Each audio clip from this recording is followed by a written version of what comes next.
It's your boy Peanut, the CEO of Dash Resource LLC. Man, I got my man Stackers. He ain't here today. You feel me? I got my man Kevin Ease in the building. In the building. You feel me? He salutes my man Shine. You know what I'm saying? He in the back. You know what I'm saying? We got a very, very, very special guest, my man QD1 in the building. What's going on? So this is the Legendary People Podcast / Real Neighborhood News. So we got to start off by going with the viral topic, which is I'm gonna intro the story to you. Tiffany Haddish and Aries Spears are facing a lot of backlash because of this video here that surfaced. Basically, the mother of this child filed for, you know, that it was sexual assault towards the child, and it's featured in this video. So we're gonna watch this to get your honest reaction. So roll that beautiful bean footage. Good. All right. I hope the sound up. Oh shoot. Put pause real quick. We just gotta change it. Volume. Live for movie magic. Let me see. Here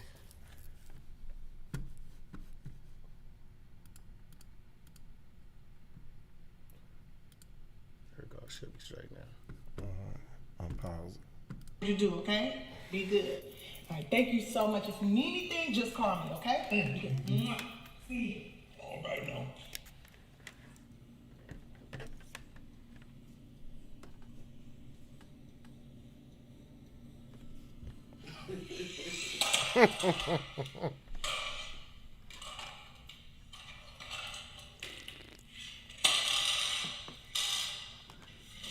And he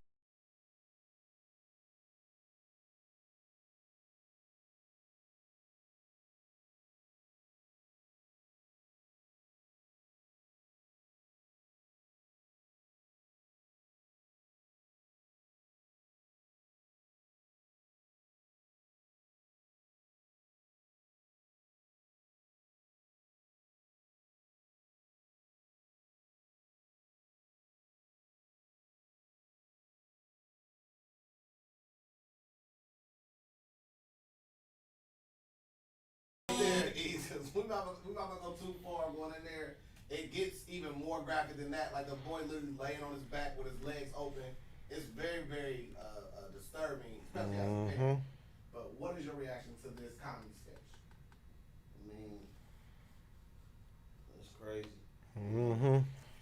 For me to have kids and be a father, like, yeah, man.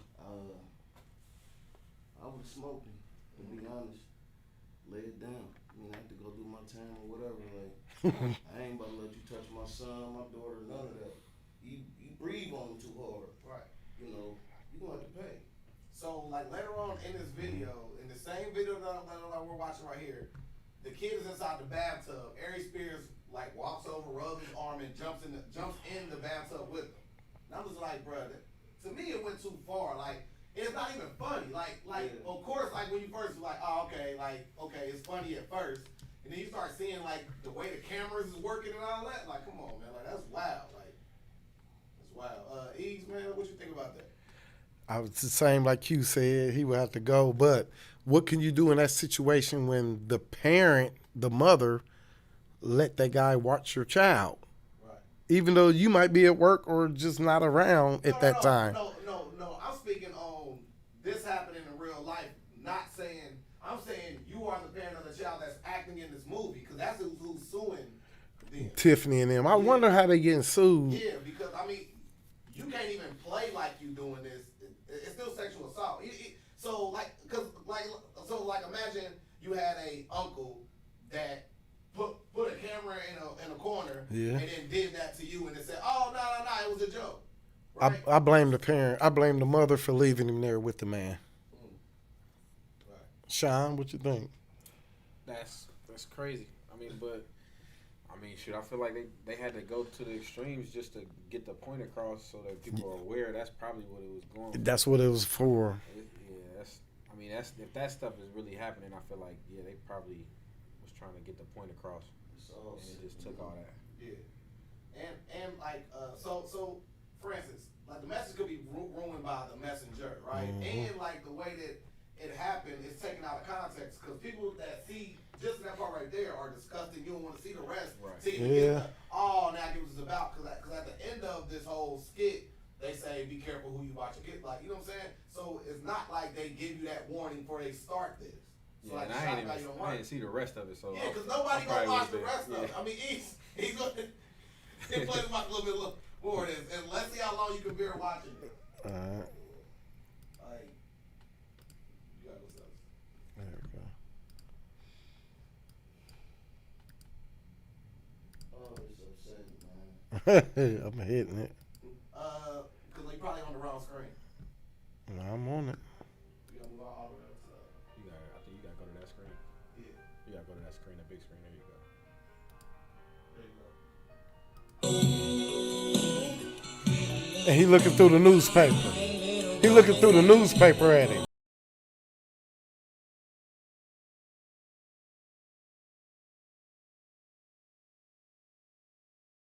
There's nothing about that part that's funny at all. Like, and it's disgusting, bro. Like, nobody gonna make it through the whole thing for you to be like, oh, okay, well, donate to UNICEF. Like, it ain't gonna work like that. But so we got your reaction to that, man. But let's get into this interview. You know what I'm saying? So we here to honor our legends. You know what I'm saying? From Dayton, you feel me? Some of us walk around here, we're very, very humble. You know what I'm saying? Some of us have amassed a lot of credibility on these streets. Credentials when it comes to our music credits and things like that. But some of us are very, very humble. I'm not talking about me. I'm talking about QD1, man. What's good, bro? What's up, bro? Good, man. Essentially well, man. So here on the Legendary People Podcast / Real Neighborhood News, we have to find out the origins of our legends. Without further ado, where'd you grow up, man? GVC, Greenwich Village. Word. You know, Waymar, Prescott, the whole hood. Word. So, like, what was it like for you growing up there? Like, from as early as you can remember, like, what was like the backdrop of your early beginnings? I mean, it just was a nice neighborhood. Everybody just wanted to stick together as a family, blacks, white. We all took up for each other and helped each other the best way we could. I mean, I was playing drums and football. I played Pee-wee football for the Flames. Like, legendary Yeah, player. TC was my coach. And Word.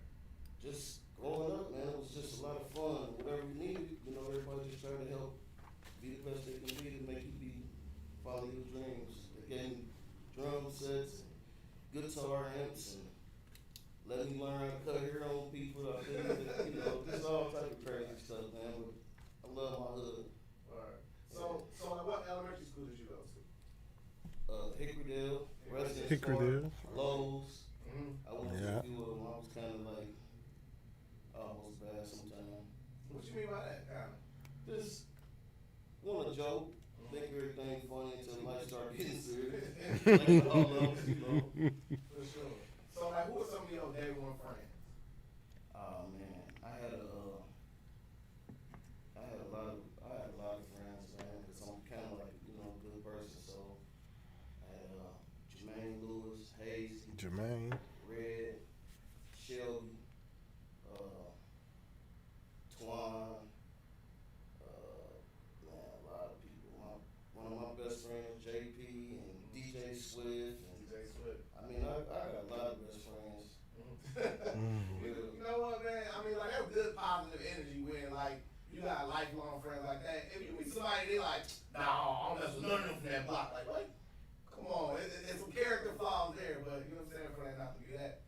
So, were anything early, like, you know, like in your early instrumental times, I mean, like, besides the beats and stuff like, well, you know, like the drums, were anything back in, like, those days that, like, played into your character for why you became great later?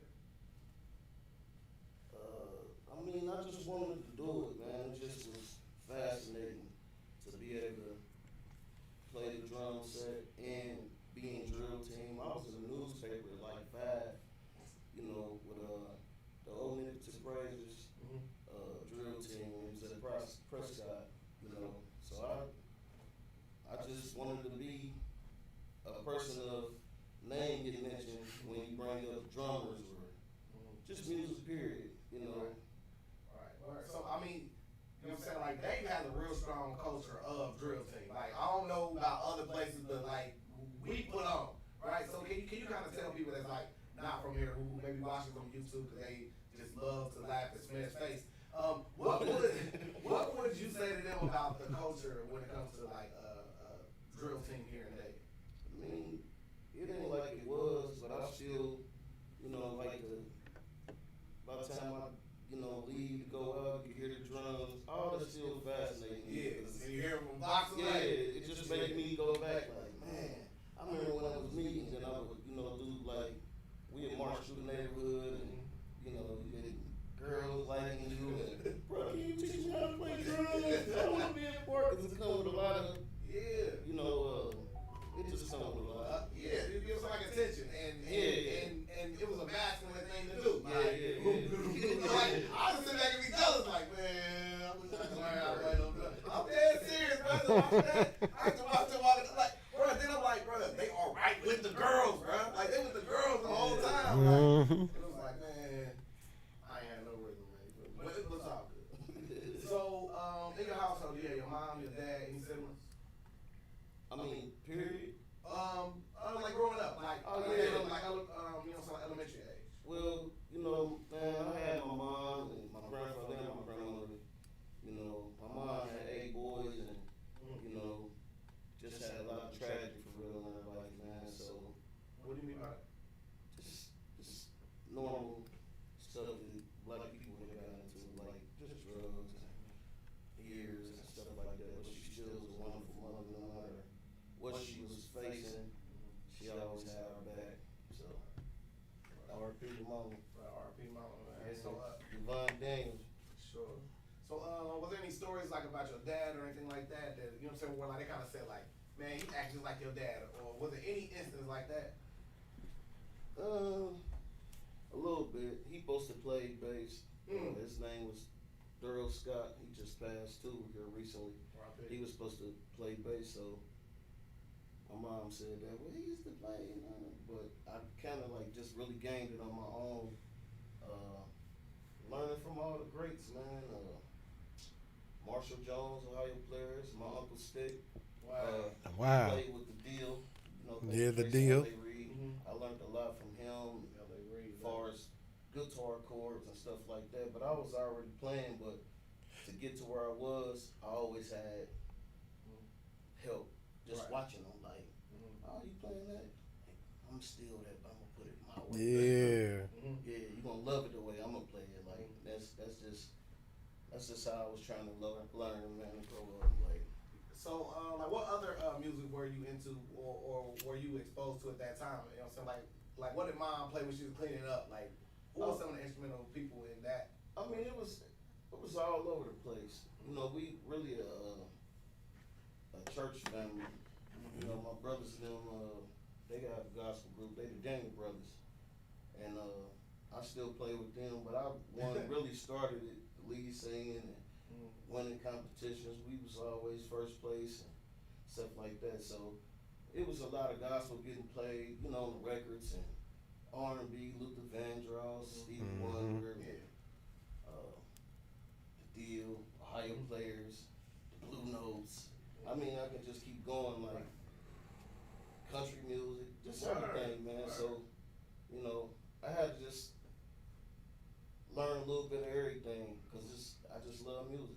Right. So, were there any other people? So like you got 7 siblings, right? Yeah. So, were there any other ones like you know what I'm saying, like other than the ones that's in the band? Were there other ones that kind of could do it but they ain't do it for real? Like you know what I'm saying, like out of that bunch? I mean, they all play and sing. It just come a time where some people grow up and be done with it. Y'all could have been the Jackson 8. Yeah.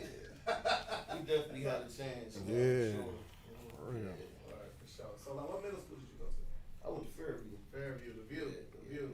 So, you know what I'm saying, like, what's it like from that transition from, like moving around school to school to school to finally going to Fairview? Like, what made you kind of be like, all right, for me, I'm gonna kind of take this a little more serious than the other school? Cause Fairview, man, when I got up in there, they like, Mr. Daniels, ain't no more playing around. It's serious. Like, and I'm like, elementary. What do you mean? Elementary, they be like, kind of slap you on the wrist a little bit. 7th grade, they like, I want to go to recess. Like, ain't no recess. It's serious. Like, you gotta be on time in class and just, being able to go to the locker, have your lock on the locker, just, a little bit private. Everything just was a little different. So I kind of wanted to take it a little more serious. I started seeing it get serious, Right. Yeah, So at Fairview, did you link up with people musically at all, like during that time?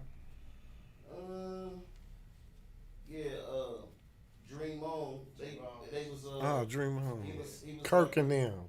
teacher, you know, that was my dude, so I would let him hear stuff. Man, that's pretty good, man.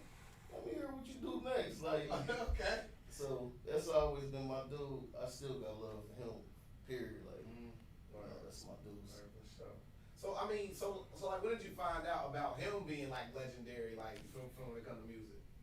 When I became supposed to be legendary, and it started, you know, people start kind of putting things on my back. Well, we ended up working with DeMarco a lot. After DeMarco was doing the 275 and Shy and Smoke, y'all know Smoke? Yeah. I did music with him back then. Rah-Rahs, Lil Tights, everybody. I mean, I can work with everybody, so. Are you talking about Dre Mees? Yeah. Okay. Yeah. Mees. Mees no dog, for sure. Legend. What would you call, like, you know what I'm saying, like one of your, well, we ain't gonna go that far yet, because boy, listen, boy, these legends learn how to put them track shoes on and run through their life so fast. You feel me? We still in middle school. We talking about, you know what I'm saying? Yeah. So it's all good. So, like middle school, are you playing sports? Like, what's your goals at that point in time? Man, I just wanted to still. At that time, we had a group, me and my brothers, the older side. So we was just traveling. So we was just in there trying to make the money, go to school, get some nice little shoes. Mm-hmm. It was more of just trying to just stay doing the music. Word. Yeah. So after middle school, you know what I'm saying? You know what I'm saying? Like, you got to think about high school. What's your plans for high school? Or you think about, yeah, I'm gonna go to high school, then go to college? Like, what's your plans from middle school to high school? I kind of wanted to go to college because I wanted to end up like having my certificate for engineering, but it just came to me as a God's gift. So that was really my plans. Feel me, after graduation, but you know, I got the metal deal, and when I get there, they already know who I am from drill team. So I became the over the band, you know, and just went crazy. All the girls can't focus in school. Yeah. Just lost it.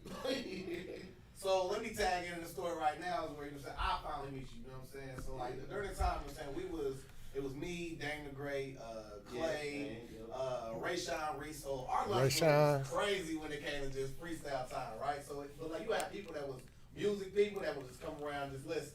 Feel me?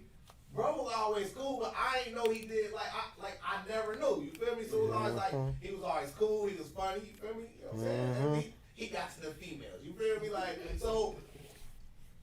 I'm giving a secret out, right? But there's a mutual respect between dudes that get females, bro. Like it's feel me? You know, all of these people like walking through with the chick, you get that nod. You feel me? You get that? I didn't gave him the nod. He gave me the nod back. You know what I'm saying? But Definitely was playing. For sure. I'm a legend. You feel me? Remember that. You try to buy a TV me right there. Y'all gotta watch it. A legend. No, I'm being funny, bro.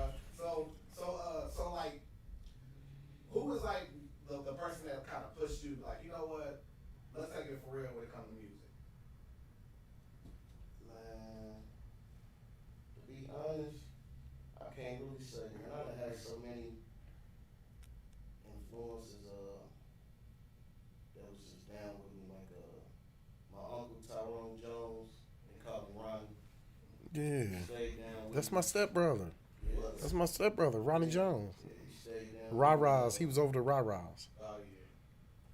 He'll be in here soon. Yeah, my uncle Keith Wilson. Keith Bud. Rocky. Yup, Rocky. You already know. Man, a lot of people. My best friend, JB, of course, man. Yeah. Stay on me. Man, we got it. Man, I'm telling you. Like, got it. Like, just the whole encouragement. Like, just staying on me. Yeah. Bro, definitely was, he was crazy with it. 6, 7 in the morning, come over with breakfast. Let's talk about this. Yeah. JB solid. That's all.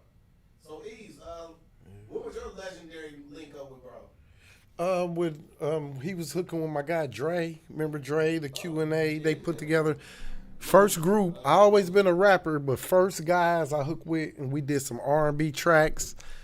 that was on Jodeci's them level. I don't care what nobody say.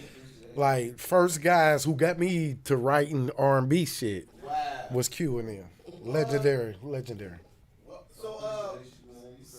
so in pre-production, you spoke about him playing. Like, He was the first guy that I knew, young as he was, pulling that guitar up, plucking that bitch. While we performing, we did some performances, and that's what got him going crazy. A young guy up here, he was plucking it. Plucking with the beat, what we going to. So that was legendary right there. word, man. So like, what's your first, you know what I'm saying, to you, through your perception of Mean Ease and, you know what I'm saying, Doc Ease and all that? You know, it used to be like, it called me out the blue. Yeah. What you doing, man? I ain't doing nothing, bro. I'm just chilling. Man, you need to be, bro. What you mean you ain't doing it? You ain't in the lab? Yeah. I'm about to come over here, man. Like, he would be on me, like, just to keep doing it, you know, the whole motivation. Because sometimes, man, you can easily get sidetrack, all that. Like, Yeah. I'm cool. It ain't working. I don't want to do it no more, bro. I'm going to try something else. And, you know, I had a whole lot of different gifts and things I can do, but that's just who I am. No matter how much I wanted to fight it, couldn't. So, Yeah. Right. So, in pre-production, Kevin Hart, too. Yeah. oh, yeah. Yeah. So, like you spoke about you having a deal with a certain artist and then it fell through. Like, what happened with that? We just decided to part ways after things went wrong. He was cool. He was still one of my brothers. I love him to death. We made history. When I'm getting money, so saying ready. Sure. Mm. We did a remix with Jim Jones, and it's still playing to this day. Like Chaos, I'm Gonna Shine, What? 400 on my kicks. All these songs is old, like 04, 05. Like, so to be able to That's still, when they was lit though. yeah, but to still get played to this day, Yeah. I feel like that matters. Let me piggyback on that. What type of person was Jim Jones? Man, he was cool. Okay. He was cool. Everybody say he arrogant for some reason. He in New York. Okay. They all like, If you ain't never been around the world, I you ain't- ain't gonna be able to set them for who they is. That's just who Gotcha. bro is. He don't mean no harm. okay. He's just a solid nigga like everybody else. Gotcha. That's solid. But I don't take it no type of way. He Okay. don't harm me. Yeah, cool. Yeah. Wow. He's on his money like everybody else. Yeah. Hey, you look at it. What? He was a song, you want to check. That's all. Yeah. Are there any more, you know, like notable industry credits to your name? I mean, the songs that had a lot of different features on them, man, they didn't really get a chance to all the way go to the skyrocket. But I helped with the song with Mike Lansky and Boosie. R.I.P. Lance. P. There's different producers on that. Pharaoh, being hot, you know. But you had input in it. Yeah, with it, yeah. I arranged it and Okay. played a few chords on it, but actually it was Pharaoh really sparked the idea, and then they had a problem. Was you in the video? Cause see, that's something you never know. He's so low key. He wasn't even in the video, I wasn't in the video. but he had something to do with it. You feel me? I wasn't in the You're video. gonna produce it ain't all in the video. Dancing in front of the camera. He wasn't that. It ain't that. I gotta start showing my face, but I ain't really into it. That's just way too much for me, man. I don't be trying to get all the credit and all that, man. Yeah. So I'd be remiss to ask you because this has been an ongoing debate, and SMED ain't here to defend himself, so I get a chance to say he wrong no matter what, right? Now, to me, I still find DJ Khaled to be a legendary producer, even though he does not play a chord, No. not make a beat. He's a legendary producer because he does, like how you said before, arranging it takes talent. Yeah, but not only that he arranges it, people gotta understand he oversees the session. Yeah. I mean, you know, from whoever drops That's the point, man. to the mix, to the mastering, just the whole Okay. the sound of it. You you know, if the drums weak, hey man, I need some more drums. We need to be beefed up a little. Okay. You know, so I mean, I can give him that type of credit, man. A little bit. Yeah. I mean, to me, I like tastemakers, man. Like, for instance, I mean, like, you may have for instance, I mean, it'll be somebody right now where we can go to somebody's SoundCloud who only make beats, and we'll find 3 beats that we like, and then we'll move on to another person, get 3 beats off of there. But the person that going through picking it to be the tastemaker of, let's say, like, you have a theme album, like, Ready to Die, right? Biggie could not go make Ready to Die by himself. He wouldn't pick the theme for it. It would have just been Biggie rapping over his favorite beat, dropping his favorite punchlines and metaphors and similes. Puff Daddy having this vision, putting it together, being a tastemaker. I think it's equity in that. That's why you gotta give Puffy his credit, because he knew what he really, you know, wanted to hear for the world to kind of set versus just for himself. Right. Hey man, here, check this record out. Who is this? Like, you know what I'm saying? But he rocked it. So I just respect music, man. Like, just to even have that type of thought to try to give somebody a record and push it on them. This something that he wasn't willing to really do, but he did it. Right. So being an artist and knowing how to put yourself on anything, you great. But niggas can't do that all the time. So that's what make you an artist. You got a lot of people who can rap. Yeah. And you got a lot of people that can make beats, but can you produce? Can you really be an artist? Right. It's a difference. Right. I mean, I liken it to the you know what I'm saying, like art. It's actual art, right? So like you will have a person who is a outstanding graffiti artist. I mean, he can do oil-based paints. You know what I'm saying? Like, but you have somebody like James Pate who can do it all. Yeah. That person is a full artist to me. You know what I'm saying? But to me, the other people who, and to me, I still love a person that's like, man, listen, man, I'm gonna keep shooting this shot. You can't block it. You feel me? Like, there's certain players in the league that they ain't got 100 moves. They got one shot. Can you block it? Yeah. You feel me? So I don't know. You feel me? To me, that's kind of better for me and SMED, because he'll be here saying, nah, they're not, and all that stuff. That's what make them great, though. That you can't stop that one move. Yeah. SMED. That's how I look at it. Either you got it or you don't. For sure. Period. So, doing my research, I saw that, like you mentioned, Marlon Shackelford, you call him Big Bro. How inspirational was he in your life? Oh man, I love Unc, man. That's his mother, my grandmother, and my grandfather. And they all grew up together, and so Marlon grew up with my mom and them. Wow. So we've been family for at least way more than I've been living. Probably 50, 60 years they've been. Yeah. So were you young enough to remember when he was doing like the word of the week and all that other stuff? Oh yeah. Wow. Yeah, he was, man, cause all of them, man, they always been, you know, had the churches on smash and been able to benefit to the community, to be a benefit. So you gotta respect that, period. And he ain't changed. It still works. Bro, I swear, bro. Like, one of my favorite memories from life, I'm telling you, is when he brought Lil Shaq down there, and they did the alphabet backwards, bro. Blew my mind away, bro. Because to me, I didn't know he was like he's a year older than me, because he was shorter than all of us. So when he came to the auditorium, we thinking it's a little kid, bro. He did the alphabet backwards. I'm like, bro, I can't do it today, bro. I don't practice, but I know I can't do it.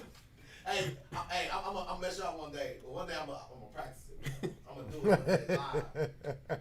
I'm gonna mess the letter up. I ain't gonna never get over that one. They definitely had this stuff down pat for sure. For sure, man. So, what do you think you could have done if you focused equal energy into something else, and you would have been great at that? If you just focused completely on that, like, let's say it wasn't producing music, it was, you know, football. The way I view myself is, anything that I really want to do, I'm gonna give it 100%. Period. Like, that's just who I am. I ain't gonna stop until I figure it out. Might not be the best of it, but you gonna know I did it. I'm a stamp it. So that's just how I feel. Word. So, but like, what specifically do you think, like, you know what I'm saying, like, you would focus your energy into? I mean, football, I was good. I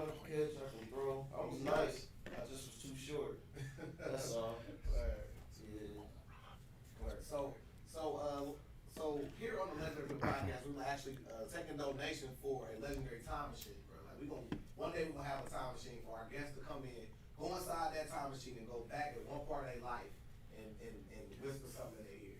Where would you go in your life and what would you say to yourself?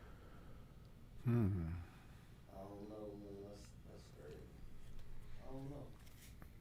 I mean, I don't want to say that I regret anything that happened. I just want to keep trying to live, man. I don't know if I want to go back or I don't know. I ain't never thought about nothing like that. Yeah. Well, we're going to call legendary homework, so the guests got to send that back in. The guest. I was playing, bro, that ain't changed, right? So like you were there before, you know, so like internet wave. So, and you know, so like you broke records prior to the internet, you know, so like being prevalent as it today. Do you think it's harder or easier to break records now compared to back in the day when it was less saturated with artists? Like now, you can throw a football hit a roll. You can throw a football hit a rapper now. I mean, I don't feel like it's easy period because you got like our city, like they support if they know it's hot, like, but it'd be hard because it'd be so much hate. You know what I mean? Like, yeah, I'm cool with him, but I ain't cool with who you got on this song. He harmed such and such, my cousin, my little cousin. 3 generations down, you know, instead of just understanding that I'm doing it for the city. I produced it, so we can try to be in the spotlight or even not me, even not who's doing it. Like I look at it like we just need to kind of tighten up and get a little better for us, you know. So it's still hard. I see on either end, any era, basically. Right. So to me, like I mentioned before, like it's more saturated with rappers today. Everybody just because you could be a rapper right there in the corner of your kitchen or your living room. You know what I'm saying? You have to go out there and do stuff we have to do with the press kits, having to go to what the hell conferences and all these little different stuff. Spotlights and all this type of stuff where like now, you know what I'm saying, you can be just do a TikTok dance and go viral with it. So, but I don't want to be that old head that's like, you know what I'm saying, mad at change. You know what I'm saying? So to me, I fully accept it, but I still feel like back in the day it was harder to get up. I mean, everybody got their opinion. I just look at it like now, music is in a good space because your opinion don't count. You know, like you either like this or you don't, but somebody gonna like it. So it's like you can't say that it's trash because he got 10 million followers. And he went, leave him alone. He working. So that's how I look at it. I don't be looking at it no more like, you know, they ask me all the time, bro, can you just tell me what my music sound like was missing? Like, bro, Why do you care to ask me? Like, I ain't gonna respect. Yeah, that's cool, but I ain't gonna be able to change it. I can't make everybody like you. That's just something, you know. It's like decentralized, Yeah, like like- Beanut said. Like it's decentralized. It's Like talk to a female, she got grown, you got grown her. yeah, That's how I look at it. Like, wow. yeah, learn to love it. It's hard. that's it. So any advice for a up and coming artist, producer, beat maker, anywhere in between? Any advice that like you want to give them? Just stay down. Keep doing it until you feel like can't nobody beat you. Just keep going. Even when you want to give up, just go on back, you know, give it a break, let your ears rest, go back to it. That's what I did. So anybody that I come encounter with that asks me different things, that's the main thing I say. Just keep going. Don't stop. And what's next for you, man? Right now, I got this label that I'm working on. My life changed and real over wealth. One side is like the entertainment. We might try to do like a talk show or something with me and my brothers. And I got the single out on all platforms. It's called Slow, QD1, featuring Lil Dame. Lil Dame gonna be the first artist. try to put that ball where I need to put it. Like, Dame still around? who? You say Lil Dame? Lil Daniel. Oh, Lil Daniel. Okay, your Dame, people, he's your still people. around, though. He is? He's Okay. still around. I just seen him the other day. Okay, cool. It's my brother. I got a question. Is any of your music on the blockchain? Oh, On the blockchain. He looked at me like, man, speak English. I don't even know what it is, bro. So like, What's that? so to put it into like a big perspective, like Nas just dropped his last album and he makes it where people can actually make money off the sales of the album because they will buy it on the blockchain, such as. So he's smart as hell, but he Black Crypto News, you know what I'm saying? I'm that, so I can kind of make it simple for you, right? So like the blockchain is literally, think of the blockchain like the highway, right? And the highway has different vehicles on there, right? They're all going different places, right? So the main highway is Bitcoin, right?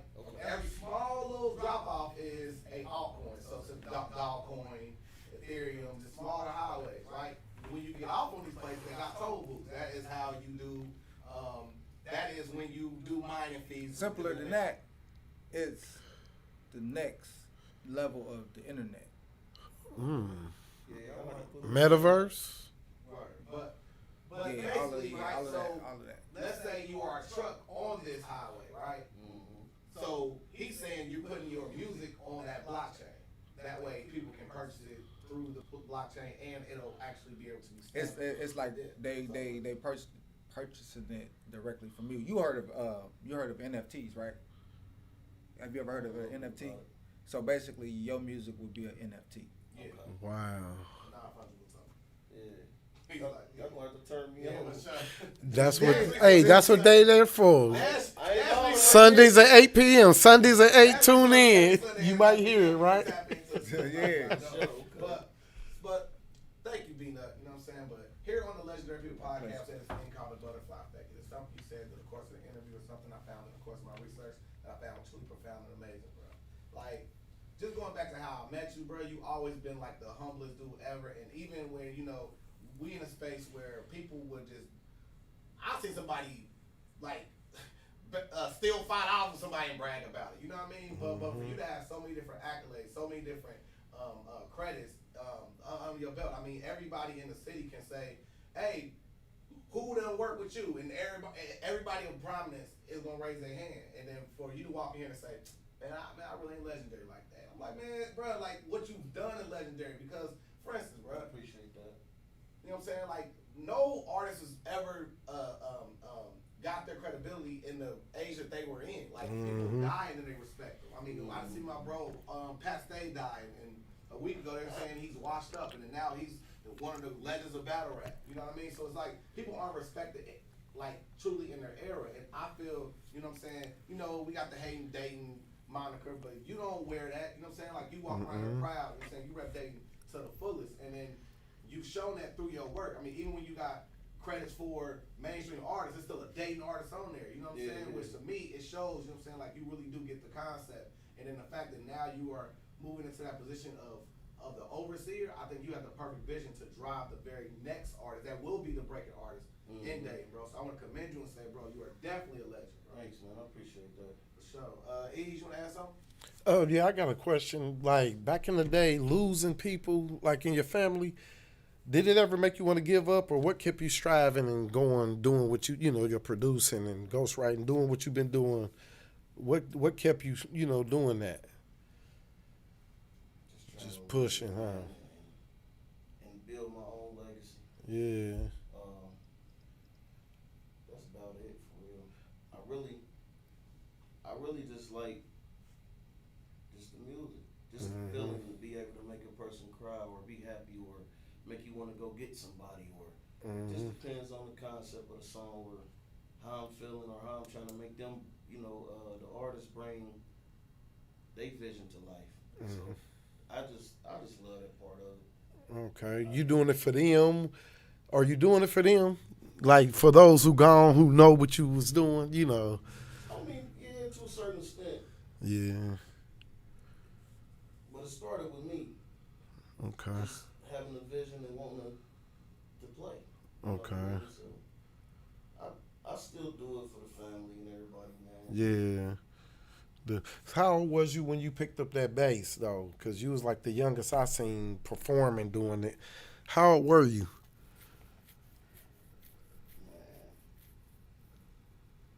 I can't say.